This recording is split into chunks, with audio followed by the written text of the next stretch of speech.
All right, everyone, welcome. Thank you for coming. So how many of you, it's your first time at the Spur?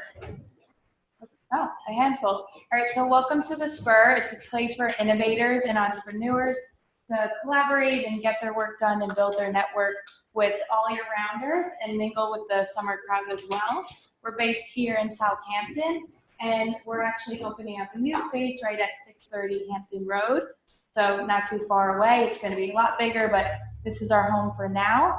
We're open 7 days a week, and we do these series 2 to 3 times a week, depending on the week. Today is Wellness Wednesday event, so thank you for all coming today. We're going to have Devin, Charlotte, and Tapp speaking on the microbiome. And then at the end, Nadia is going to be talking about her kvass, which is a probiotic drink, and serving it in shots. So enjoy. Hi.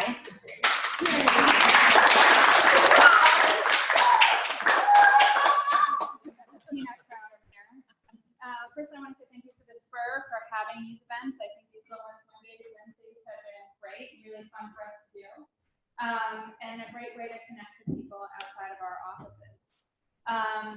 So first, I just for a second want to talk about Stand Wellness, which is what our business is and how it got started, and have that segue then into what this presentation is about.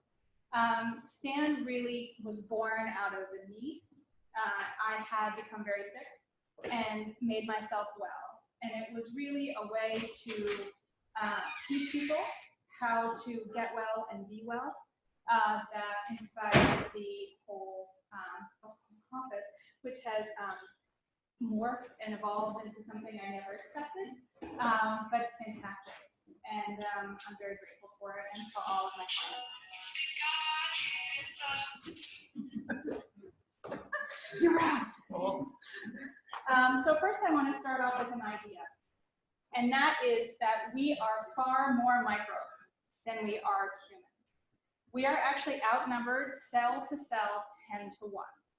What that means is that there are 10 more cells for every one of your cells when we're talking about microbes. In terms of genes, we're outnumbered by 360 to 1. So I need you all to understand that we have this concept of self, and we need to really question that at this point, right? What are we? If we are this incredible collection of microbes, then it really brings into question what our concept of ourselves actually are. Our collection of microbes is actually as unique to us as our fingerprints. You will have a different microbe than Devin will have, and you will have. Our microbiomes are developed and acquired through our whole lives. And so the individuality of each one is going to influence our moods, our metabolism, and our health in general. So, I like this little slide. So, this is a collection of microbes. So, what is really interesting is that microbes and bacteria lived on this earth far before we did. 3 billion years ago, the only organisms that lived on this planet were bacteria. It was through their communication and chemical processes that actually developed what would become multicellular organisms and ultimately us as superorganisms. We are made up of interconnected human and microbial parts that depend on each other for survival. This relationship is entirely symbiotic, meaning that they do for us and we do for them.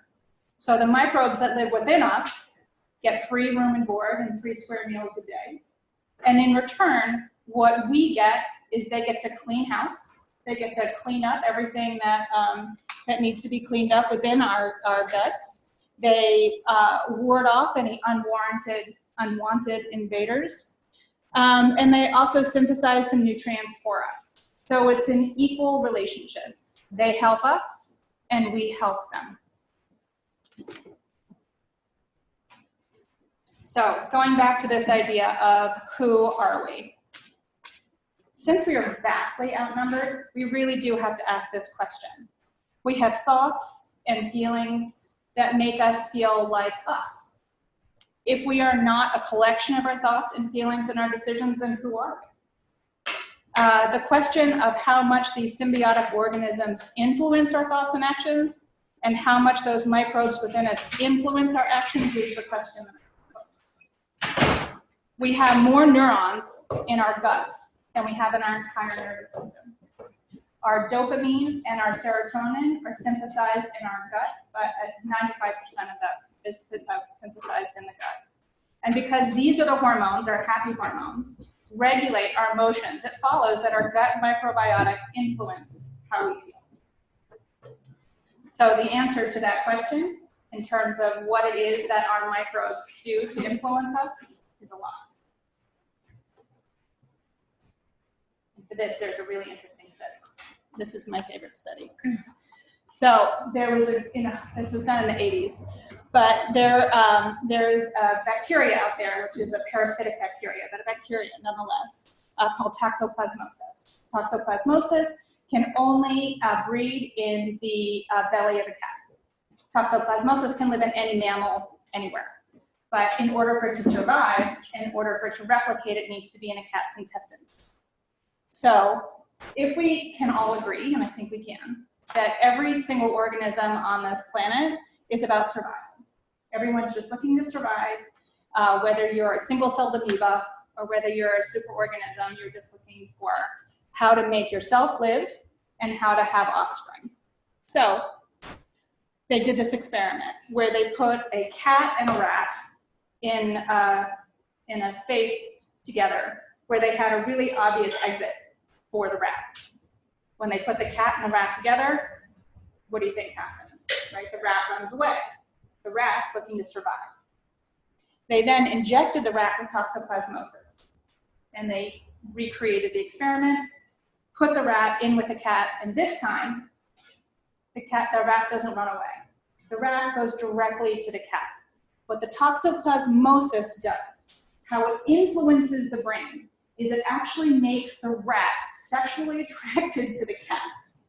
So it goes directly there, can't help itself. We've all been in love, right? We know what that feels like. It can't help itself. It knows it's going down, but it loves the cat because the toxoplasmosis wants it to. Cat eats the rat. Toxoplasmosis ends up back in the cat's intestines.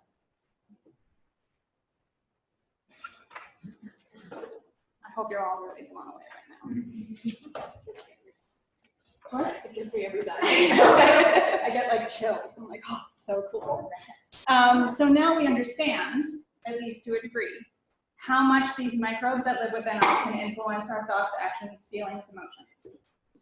So in the last 50 or so years, we've had a scorched earth policy when it comes to bacteria. We think of them as germs, right? Germs are terrifying, germs are awful, germs must be killed, right? So we've developed all of these different products that kill all germs, right? The problem is that we need a lot of these germs, right? What do we call them germs? We need these bacteria. And it's really more about a balance of the good and the bad bacteria than it is about necessarily killing one kind of bacteria that will actually, through friendly fire, kill thousands of the ones that are actually supporting us. I want to please interject here quickly. I always think back to hand sanitizer when I was in school. Oh my God. Like high school, middle school, I had hand sanitizer on every 25 minutes. I was like, oh, this is disgusting. Like I always need to be clean. And I was sick maybe every other week. Throughout that time, I used hand sanitizer. I moved to Boston, a dirty city, and I stopped using hand sanitizer. I went on the train, I went on the bus, and I'd wash my hands when I got home, but I wouldn't use hand sanitizer every 20 minutes.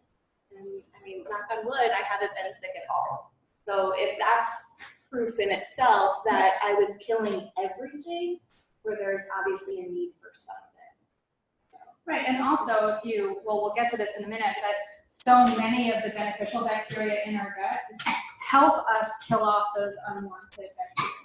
So if we're killing everything, right, scorched earth, just everything goes, and we don't have anything to protect us. Right? So it's all about balance. Again, there was a really interesting thing that happened in Yellowstone Park, where they took the predators, the wolves, out. right? They thought Yellowstone really needs to be this happy, peaceful place, and there shouldn't really be anything in there that's gonna disrupt the wild. By taking those wolves out, what actually ended up happening was a disruption to the ecosystem itself. There were no wolves, therefore there were too many elk. Because there were too many elk, the elk ate all the brush. With all the brush gone, there was no place for the birds and the small animals to live. Without birds and small animals, there was nothing for the foxes to eat. So the whole ecosystem collapsed as a result.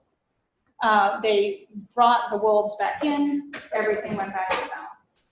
So if we think about it, and we think about these wolves as predators, and our, say, E. coli and salmonella as predators, it's really the balance of the ecosystem that keeps it all in check.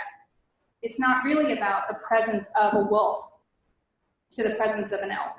It's about how one interacts with the other and how the whole ecosystem as a whole is able to maintain some kind of balance.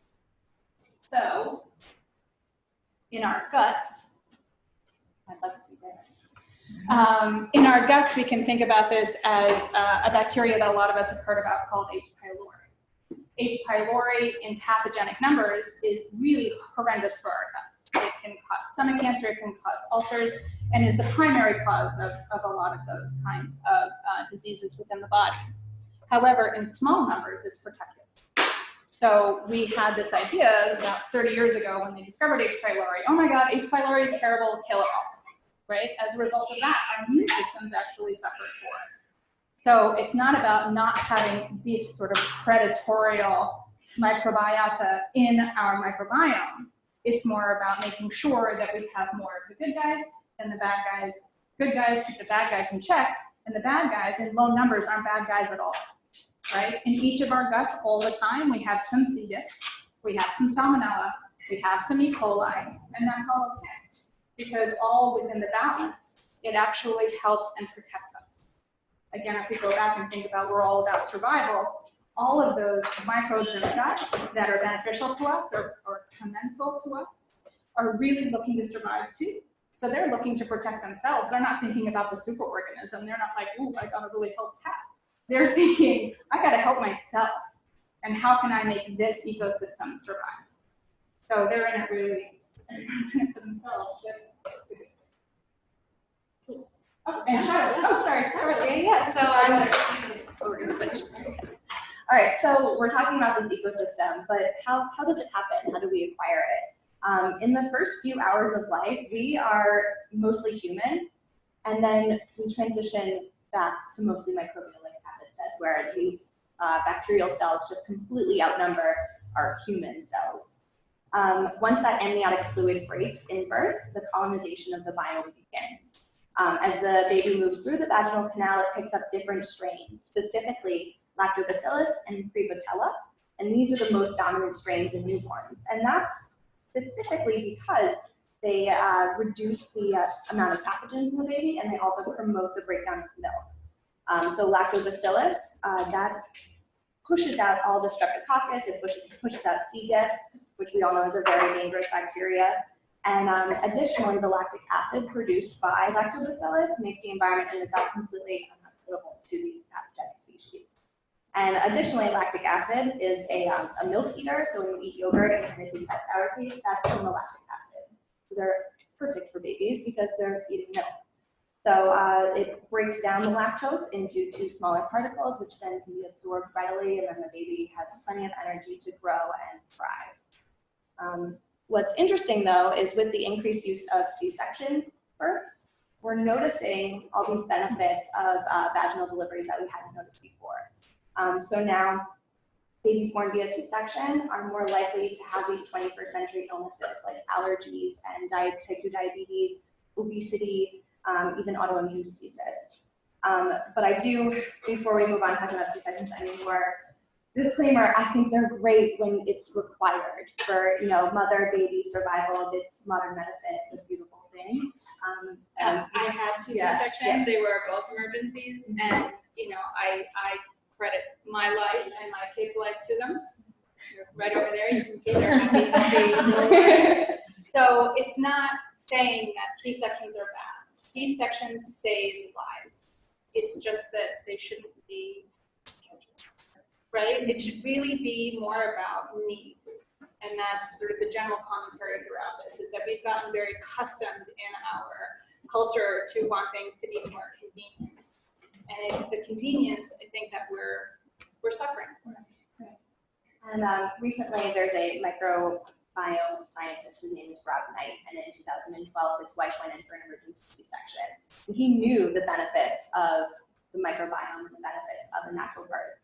And so immediately after the C-section, he swabbed his baby with the biome of his wife. Which I wish I had known. And that's the thing, we didn't know it then, and we're still learning things now, and you know, this ignited this huge clinical trial that's going on across the world, and it's, you know, still in the process, but all the Preliminary. Thank you.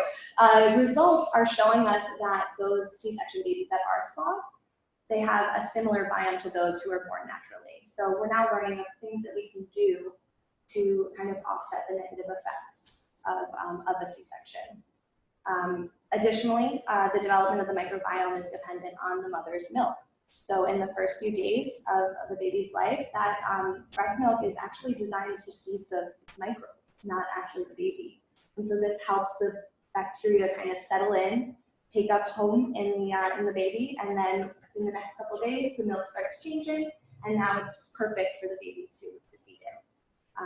We should never doubt the wisdom of the body. Yes, the wisdom of the body, it knows. You know, somehow we've gotten off track with that, and everyone says, oh, well, clearly we know better than the body does. Right. The body knows best. It's been doing this a long time. Yeah. And additionally, with this, we're seeing that a lot of colic babies who are not breastfed, they have fewer amounts of lactobacillus, and so they're having difficulty breaking down milk, breaking down the lactose. And that can lead to gastric upset, which eventually is going to lead to constant crying.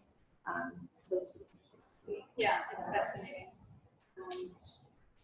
And I just wanted to kind of pull it back a little bit and talk about where this is all taking place, because I know the biome is like this huge kind of strange. There was also a really good question before about what is the microbiome and what is it? What is the gut? What is the gut? Right. So, well, here it is. So this is our digestive system. We're all pretty familiar with it. We learned it in science class. It is this beautiful, incredible, complex machine that starts in the mouth and moves all the way through our body. It's actually 23 feet long. If you take it out and measure it, it's a complete tube that's 23 feet long, which is just mind-blowing that fits in here. And what its sole purpose is to take food and turn it into fuel for our bodies, so we can grow, we can repair, we can remove waste. And additionally, it protects us. It protects us from foreign molecules and substances and infection. And so what happens is when we eat food, it breaks down in the mouth, both mechanically from our teeth and chemically from different enzymes. And it moves into the stomach, where it then goes through some more processing. And here, the food will sit there for about 2 to 4 hours, depending on what you've eaten. Like a high-fat meal will stay in much longer. And chronic stress will cause your food to sit more too. And whereas acute stress, like say you eat something and then you go work out and your body's under some stress, it's going to send it through much faster. there was a really interesting study that was done actually about if you get into a fight while you're at dinner. Yes.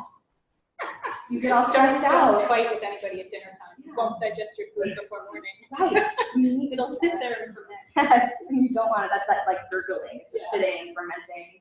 You're not getting the nutrients you need from that. But when it's done processing in the stomach, it slowly gets pushed into the small intestine, which is it starts right over here. And in the small intestine, which is 15 to 20 feet long, that's where the food begins to break down even further and is absorbed into the bloodstream. And so I do want to note that, yes, the whole digestive system is about 23 feet long. The small intestine itself, that's only 15 feet. If you take it out and lay it flat, it covers an entire tennis court, a doubles tennis court. So that's how much is in us. And that's possible because, as you can see here, the cells in the digestive system have these finger-like structures, and they're called villi. And on those fingers are even more tiny little fingers called microvilli. And that increases the surface area. So we have more places for more absorption. And inside these little fingers, there's more enzymes, and it breaks things down to then go right into our system. I just think it's crazy that it's also that big. It's huge. So the lining of our small intestine here is a single layer. So you can see this is our bloodstream and this is our gut. And so this is pretty small. There's not a lot protecting our bloodstream from undigested food particles, from bacteria, viruses, foreign substances. And this layer will replace itself every 3 to 5 days to keep us protected. Additionally, they have these little tight junctions here, these little black lines, and those keep the cells really close together. And that's important so that things don't seep through. And these tight junctions here are regulated by the foods that we eat, as well as infections that we might have. So we've all heard of cholera, the terrible disease or infection, the bacterial infection, and that bacteria actually regulates, it has an ability to regulate these tight junctions and open them up.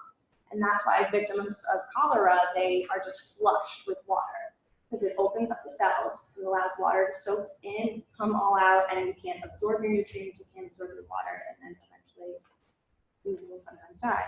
And so that just shows how important these tight junctions are and the health of our gut is.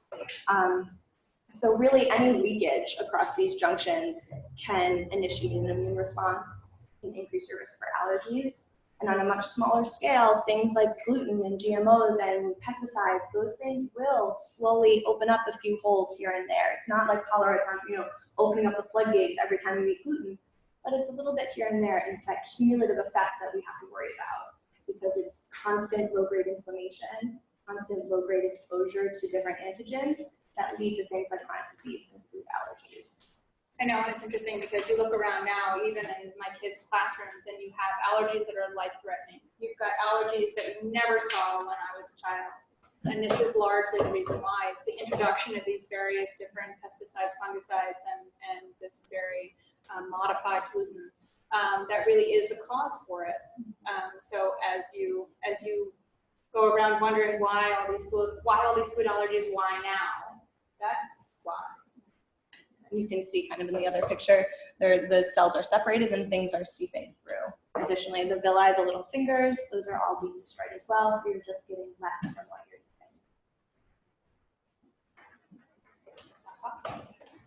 eating. So really, we're talking about the commensal bacteria. So commensal bacteria are the bacteria that work with us and for us, that we co-evolved with. So again, that interconnectedness between us, and they live completely in symbiosis with us. They're an incredibly important part of our well-being, create specific antigens to ward off invaders, they synthesize nutrients and hormones. And the other thing that I think is really interesting is they actually act as traffic cops to our immune system. So if you've ever seen, chaos, say a parking lot in August, then you see there's cars everywhere, people are backing out, there's absolutely no order to it. That's what a gut without these microbes is going to look like. Because there aren't the traffic cops there aren't the microbes in there to say, okay, you need to go here and you need to go here. In order for that organized, orderly way that our immune systems function, we really require these microbes. We actually can survive without any microbes at all.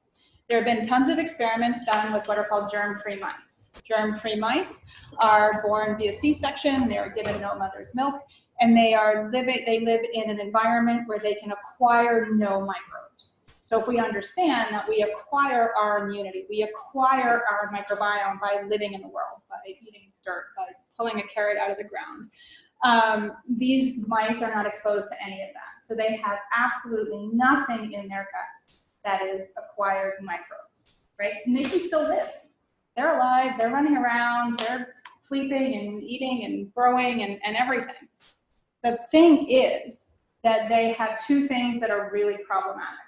One is they cannot handle any introduction of any harmful bacteria. They just die. They don't have the immune system.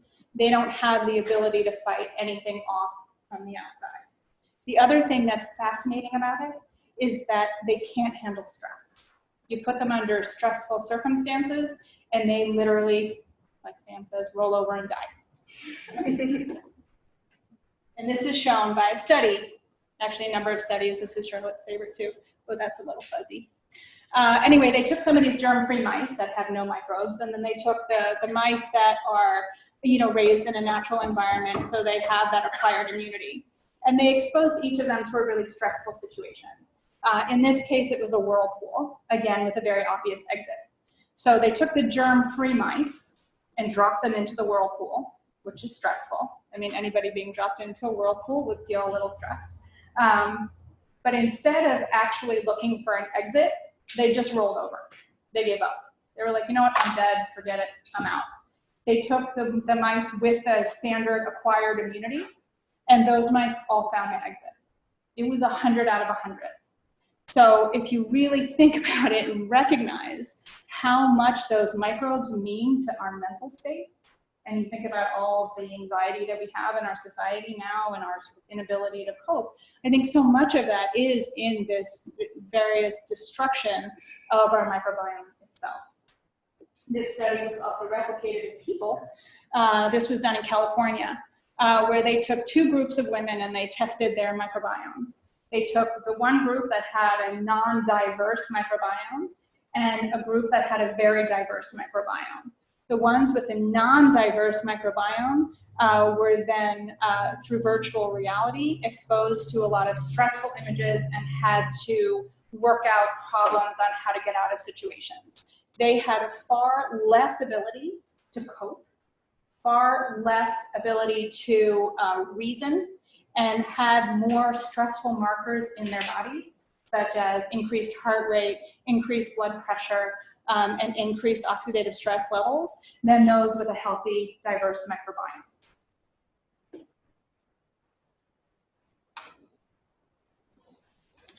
There's another study that was done with mice, which shows how it is controlled by metabolism, right? So your metabolism is entirely, again, controlled by your microbiome, not entirely, but most of it is controlled by your microbiome.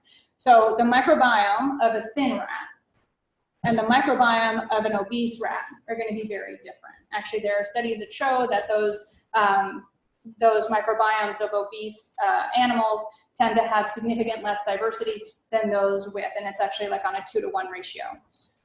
In any case, if you transplant the fecal matter from a thin mouse into a fat mouse and give it 10 days, that mouse will become thin. If you do it vice versa and put the fat mouse into the thin mouse, then that mouse will become fat. So you really get a sense of how much control that microbiome that we have impacts not only our mood, our immunity, but also our metabolism. Yeah. Oh, and also I had just read a recent study that they're looking at the specific species now in addition to diversity. And there are some species that are in greater numbers in obese mice, and they haven't done it in humans yet, but that break down food more efficiently in the sense that they're extracting more calories from that food. So the obese mouse and the thin mouse can eat the exact same food, and the one mouse will gain more caloric density than the thin mouse. So it's really interesting to see not just diversity, but strain specific, which actually explains why they were swapped body sizes or BMIs. Yeah, it's like a whole new based on microbiome.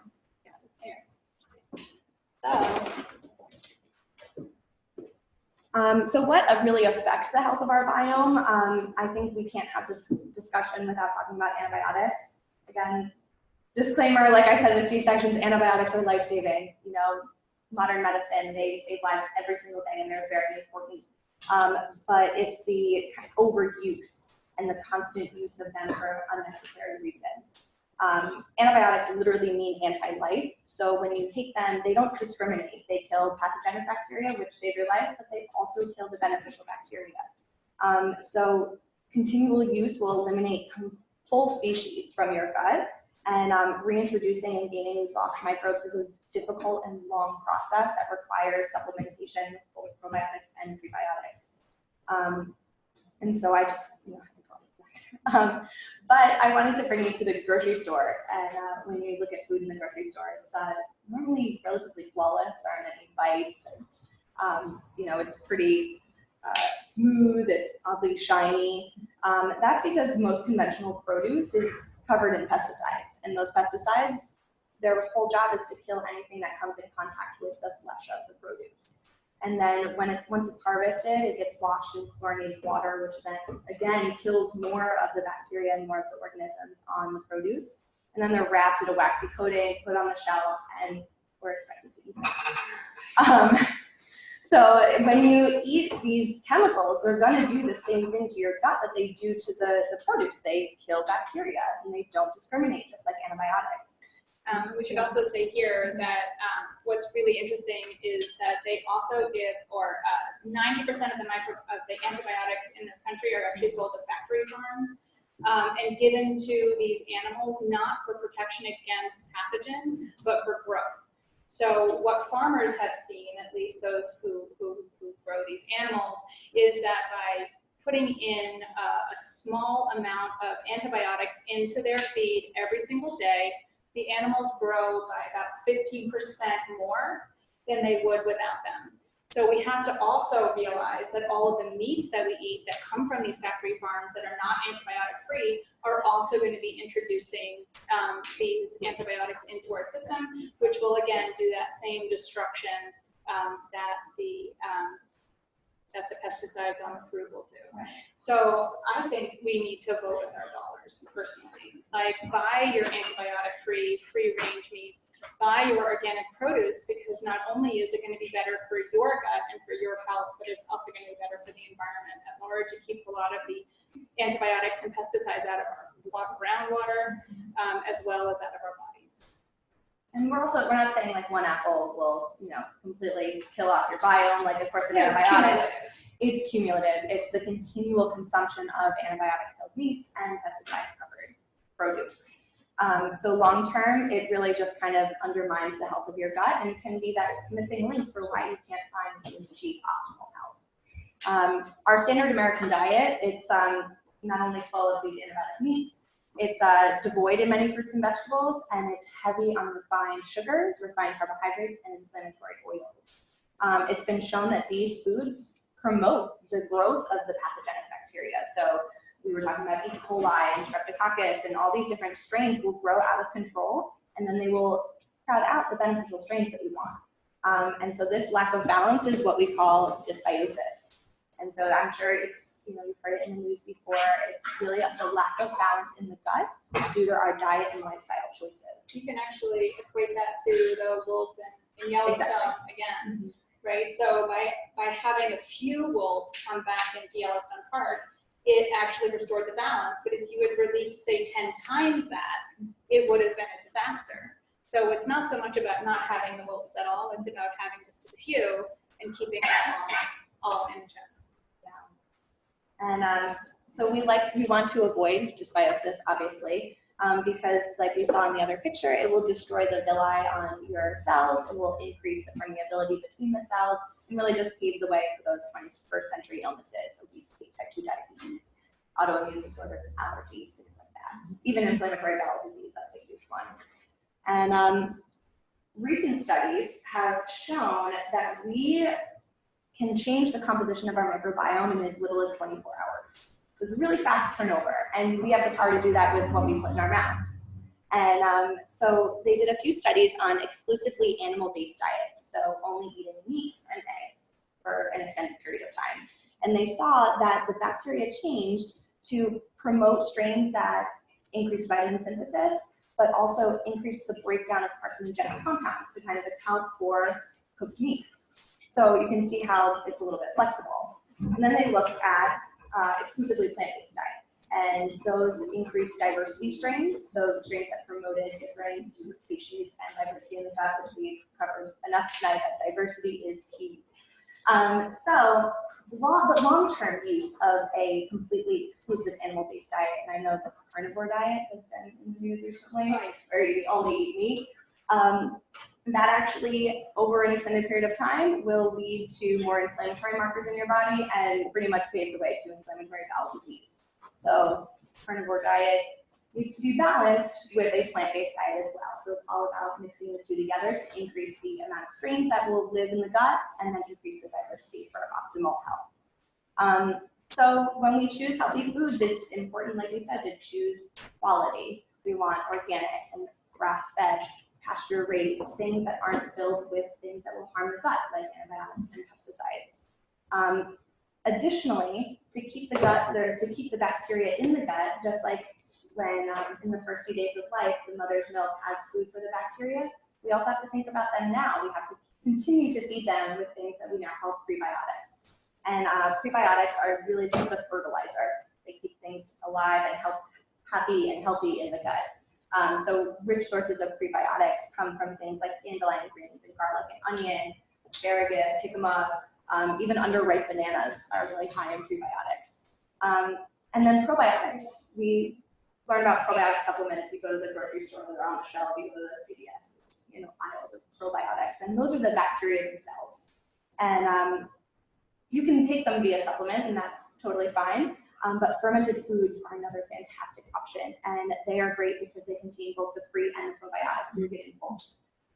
We're going to talk about kvass in a little bit with Nadia, but I want to talk about kimchi, which is my favorite fermented food. It's a traditional Korean food, and it's fermented cabbage. And they did a study on it, and there are over 900 different species of bacteria in kimchi, which is insane. There's so many different strains that you can eat with the prebiotic and increase the diversity in your gut. And if you look at any probiotic supplement, Yes. which we're very much in support of, love probiotics, you'll have maybe between 2 and 10 strains in a bottle. So when you think about what a shot of, say, kvass will bring in, or some kimchi will bring in, we're talking about, 100-fold. Huge difference. And again, diversity is key. Yes, exactly right. And yes, there are supplements that you can buy that are high in diversity, just like a fermented food, but they're going to be very expensive. So we've got some really good. We do. That's the route you want to take. Absolutely.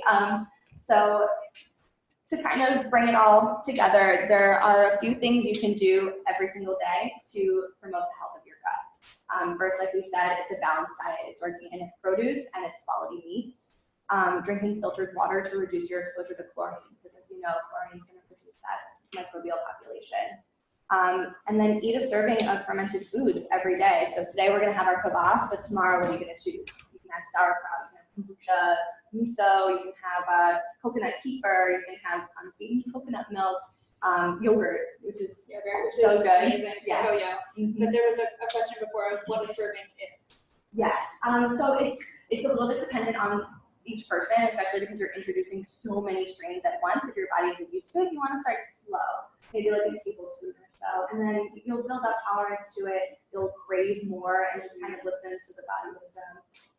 But a good starting spot, a good starting place is a forkful. Yeah, I'd say about a a forkful of tablespoon. sauerkraut, 1 shot of kimchi, of a bite of kimchi is a really great starting place. I am so hooked on it. I'll drink that whole bottle, but a shot is great.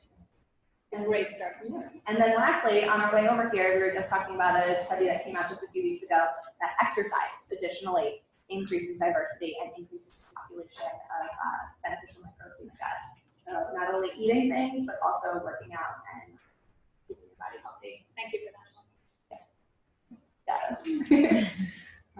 Got in at the 11th. Right? You got us. All right, so I think we invite Nadia up now.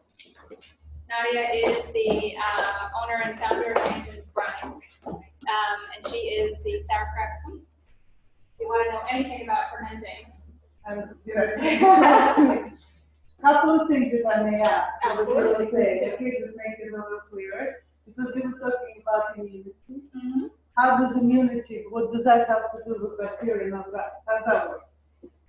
You were talking about sterilizing, how you're getting sick. When your body encounters bacteria, your body produces antibodies to fight that bacteria. But it produces antibodies, not just that particular one bacteria, but the whole range of similar bacteria. So you have antibodies now to kill the whole bunch of pathogens, the whole bunch of that disease, right? So if you are not exposed to pathogenic bad bacteria, you don't build immunity. Right. And Just like we- those germ-free mice. That's it. And the most of bacteria are in the soil. And we stop working in the soil. Not a lot of us are puttering in the soil. So we don't have that And our source. soils also got really sterile. So, and not even the type of soil. And the animals, right? In Russia, we know, right? We would have a sickly child in Moscow. They would ship them over to the grandma to the village to drink raw milk, the non-pasteurized milk, because they have all those bacteria again that would make me. If you think about the dairy maid or a dairy farmer, right? What's the image comes to mind, right? That's very helpful.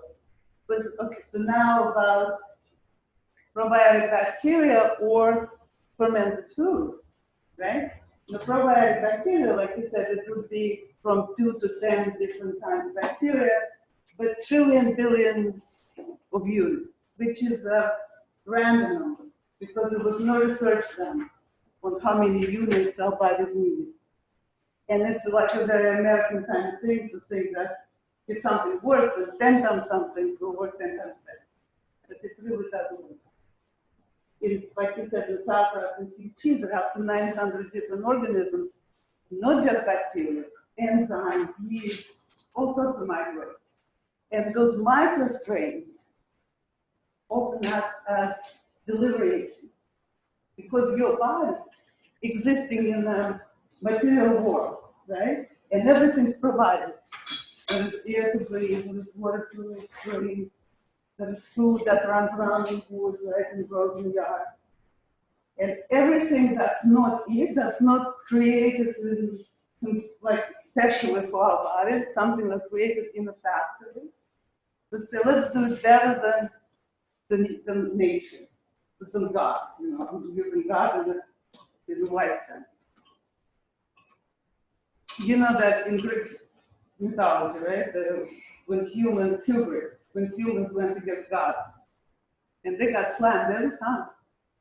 You cannot outperform nature. Every time you want to do better than the nature, it comes back at you. You want to do, you make huge crops and do the GMO, everybody gets sick. Let's do, so the best way for your body, the best way your body can extract the most benefits, it's something that happens naturally, that's fermented. Okay? How much to eat? Again, there isn't much research about that, it's irreversible. I find that consistency works a lot better than matters much more than the amount. A little bit, but every day. So, Yeah, let's try it. Yeah, do we have a class? Yeah, it's Instagram. So the class is brine from the sauerkraut. Okay, we have it in Russia. The most useful thing was for my husband. In the farmer's market on Sunday, you would see men like with pale faces and shaky hands. Go to sauerkraut ladies with a cough, literally, it was a crap. And I know that it settles your stomach and it has electrolytes, so it keeps you hydrated, but it also gets rid of a headache. I don't know how, but it does. It's the It's the best juice. It's a juice from sauerkraut. Do it like a shot, sugar. You'll feel a kick. Now we're talking. So it's great. Yes, It's delicious. Yeah. People want to go to shop every day. Yeah. So I started bottling the juice because everybody has wine. And everybody's on antibiotics. I started And when- carrying it because Mix nobody it else with was the beef, carrying yes? it yet. The beef. For the beets, yeah. Sauerkraut with the beef. With the Они overkwašene. Квашеные. Поэтому и квашеные. But anyway, so I had like, when I started the company, I would have like this liquid left in the pocket. I said, well, let me bottle it in another product. I said, you know, like, nobody would know what it is anyway, and maybe probably yoga girls would buy it. And to make a long story short, about 80% of what I sell is actually plastic. Because it's easy, it has the same amount of probiotic as sauerkraut, so it's easier to remember to take. If you do it for health, it's easier to take a shot just to think how to incorporate the kraut into your diet. I eat sauerkraut because every day. It's our culture, we put on the side of the plate. And we put we eat it like you would eat pickled ginger with sushi, right? You put it on the side of the plate and you eat little pieces with your food. It makes it taste better. This is how we in Russia eat sauerkraut and pickles. Whatever savory food you have on your plate, you put a little bit like a pound. It actually makes a lot of sense because there are a lot of black enzymes in there that actually help with digestion. So having that little bit of sauerkraut and a little bit of pickled ginger, if it's real pickled ginger. There is a reason why they put sauerkraut on your hot dog and pickle in it. Exactly. To help you It helps digest you it. digest it. Yes.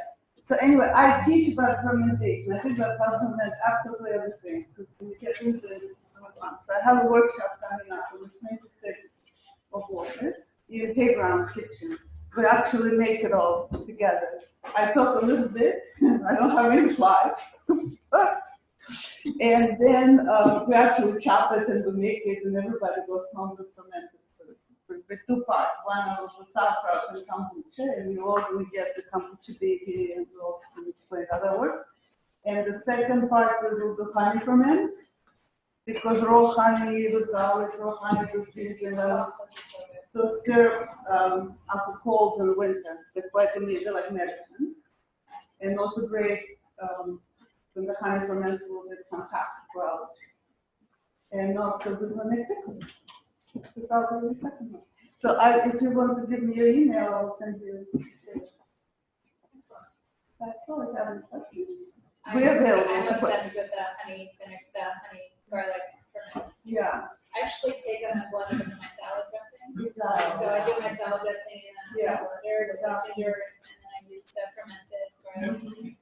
Apple cider. So can you overconsume these things? No. No overdose. No, No, so you if you really went from can't. 0 to 150, it might feel a little funky. But So the, if you went from absolutely nothing to suddenly drinking 3 bottles of glass a day, it might feel a little fleeting. but the kvass actually won't do very much. The sauerkraut might, because sauerkraut has fiber. Okay?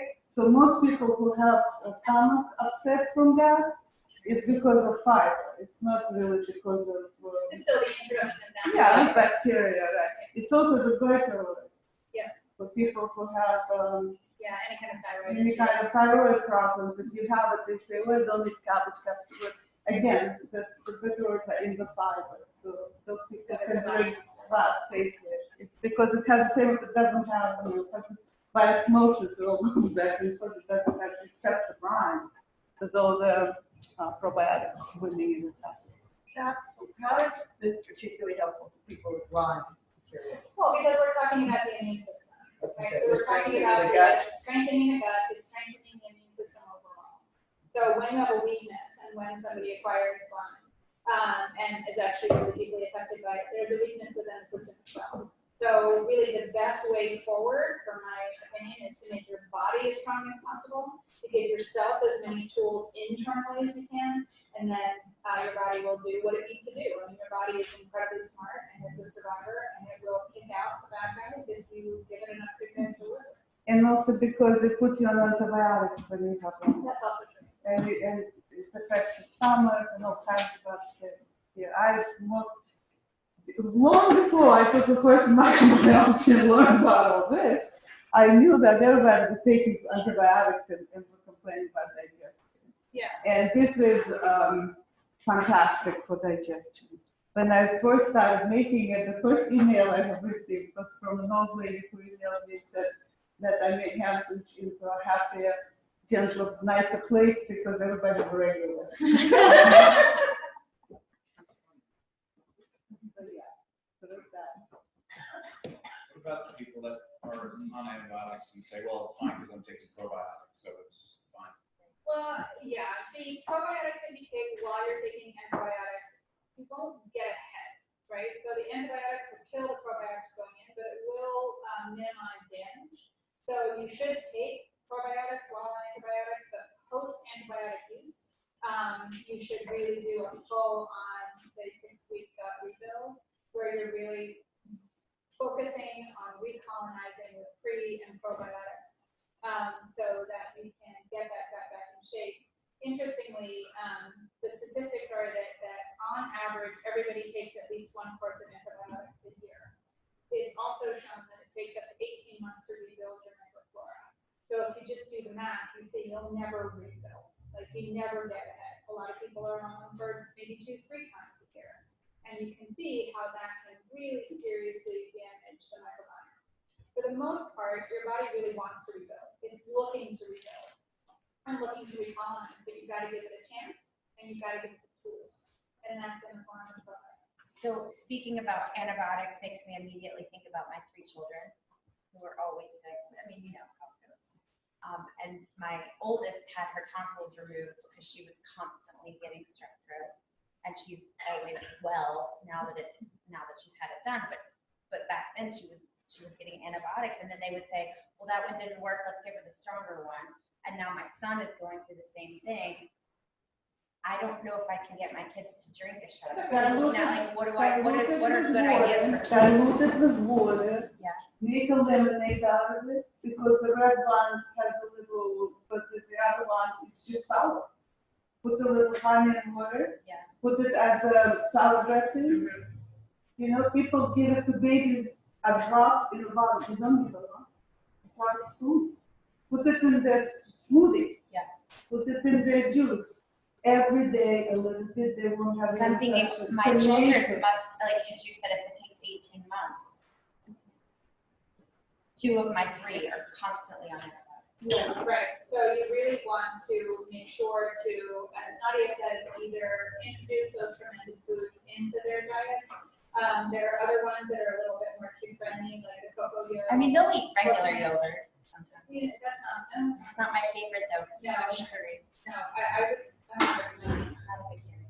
No, and I'm not recommending it at all. But there is a fermented coconut yogurt. Yeah. That's very good, and you can mix that with a little bit of raw honey and Right. blueberries or something like That that. would make them happy. And that would be fine. I actually put a tablespoon of that in cocoa into my smoothie just every day. You can mix it into a smoothie. You can mix it into things. You can actually make up probiotics through ice cream and coconut milk as well. So there are a lot of ways that you can introduce these microbes and also probiotics. We do have really very strong, very palatable probiotics that we have in the office for those people that really won't do the sauerkraut and candies. I personally love them. But yeah, I mean, there are ways to do it, but I would proactively. Well, I was just about to say, you're making me realize I've done it proactively when they're on it, but you're just making me realize I've done it all Yeah. along. I really should have been concentrated a lot more on You have to that. concentrate more on the aftermath. You need a good solid 6-week And program. prevention. Yeah, Yeah. it's really And nice. Because if actually they take feel it like every they're- day, they don't Then have, they're they gonna don't have, get infection. right. That's the thing, you know. And the first thing I noticed when I started eating it all the time is everybody in my house had a flu and I didn't. You know, like, how does that work? Right. You know? Yeah. And do you know that I have antibiotics for Lyme and I never got Lyme? I mean, I'm afraid to even open my mouth and say that. And, Yeah, that's a bigger story. yeah, it's a big story. That's But a topic for another day. But yeah. So you can, 2 people can encounter the same virus, and one person will get sick, and another person will not get sick. So the main thing is to make your body strong enough to fight off disease, you know, without drugs. That's the idea. Yeah, and I really think that as we approach the medical world today, it's more about building your body up against potential pathogens than it is about this again, this short policy of just kill the bad guys and we're just going to deal with the casualties from friendly fire. And it's really not that. It's really so much better to get your body to work for itself because your body is, as we learned, very smart and really knows how best to defend itself, but it needs the right set of tools. I have a question here.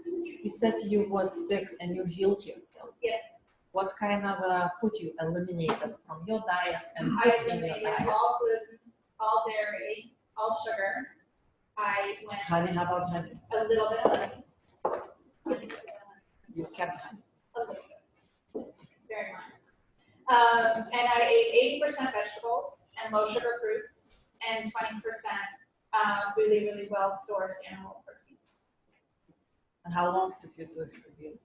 About a year and a half. But I had horrendous candida overgrowth. I was on antibiotics for a very long time, which only made me sicker. And it was really when I stopped and I said, I know more about the body than this. I was just sick, so I was just following advice. And I stopped and I was like, I have this knowledge, I know what to do. Stopped all of that, built my body up, and that's how it was. I mean, when I was sick, I was literally allergic to everything. There was nothing that I could encounter that I didn't have some kind of reaction to. And now it's really, so it's really about just building your body up and making your body as healthy as possible, and let it do its job. So this could be the key to wellness. If we could all realize that everything starts here, and we have the power to make it as healthy as possible. The crazy thing is that means you did a good job. this for literally We've known this for a long like, time. literally. But it's not public, it's not out there because it's being, squashed by various industries that profit. And it's still so new too. Every single day we're learning something new about it. Like just in the car on the way here, another study had come out. Well, I think it scares people too because microbiome and gut and leaky gut and research, it just feels like Yeah, because bacteria, yeah. Well, people are afraid of this sort of germ. I mean, it started back in the 60s where everybody was walking around with like, but it also How do feels you very show sciencey. everything? So if you're not sciencey, it's easy to be like, Yeah. But But what if you happened, just cut out the last 50 years, that's what you need to do. right. Just go backwards. about 12 years ago, they learned how to sequence DNA of bacteria. Before that, they could only study bacteria that grew in the petri dish. And less than 1% of all bacteria grows in petri dish. After that, they could study all bacteria. And so all the 95% of microbiology is less than 10 years old. They started putting it into the human microbiome class. This is why we have it now. It's not a fake attack by care, the bacteria. It isn't. No, we love care, but it isn't.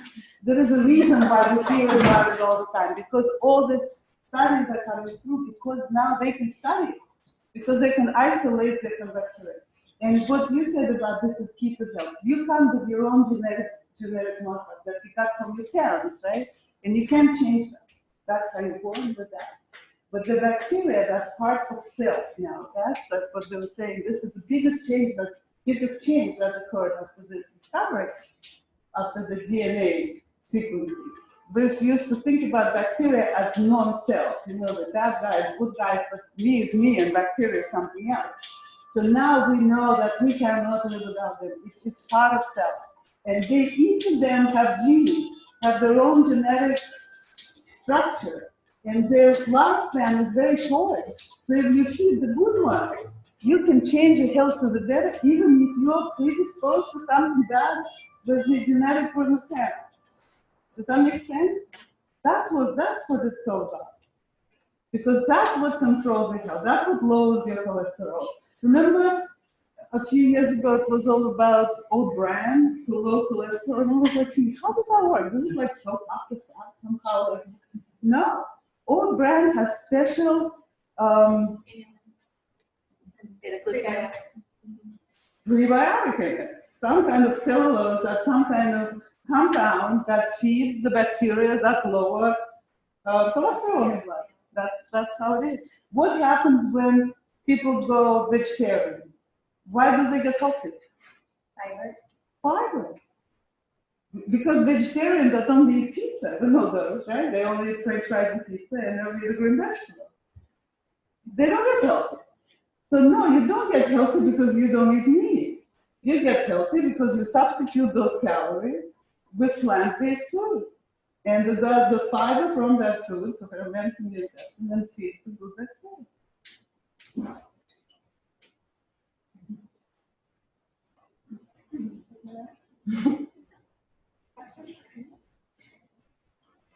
Well, thank you so much for coming tonight. We appreciate your efforts. I hope you come away with something valuable.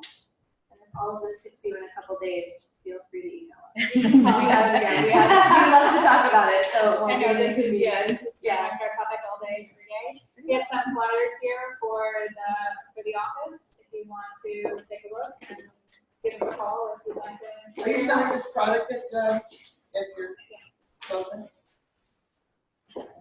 Thank you so much. Thank you.